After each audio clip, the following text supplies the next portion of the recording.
మీరు అలాంటి సమస్యకు గురి కాకుండా మీరు మీరు అంతకుముందు ఏ విధంగా జీవిస్తున్నారో, ఏ విధంగా లైంగిక పటుత్వం కలిగి ఉన్నారో, అదే విధంగా ఉండేటట్టు మీరు చేసుకోవచ్చు. వాటికేంటంటే ఆయుర్వేదంలో ఆహారం లాంటి ఔషధాలున్నాయి. లేదా మీకు అందుబాటులో మీరు చాలా రకాలు వాడుకోవచ్చు. మనం దానికోసం ఏ డాక్టర్ ప్రిస్క్రిప్షన్ అవసరం లేకుండా కూడా వాడగలిగేవి ఉన్నాయి.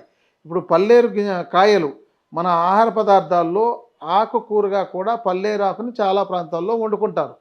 ఆ కాయలకు ఈ యొక్క లైంగిక పటుత్వాన్ని క్షీణించేటప్పుడు క్షీణించకుండా ఆపగలిగే శక్తి వాటికున్నాయి. మరి వాటి చూర్ణాన్ని ఎప్పుడైనా మీరు నీళ్ళలో కలిపి తాగడమో, లేదంటే వైద్యుల పరీక్షలు తీసుకోవడం లాంటివి చేస్తున్నారా?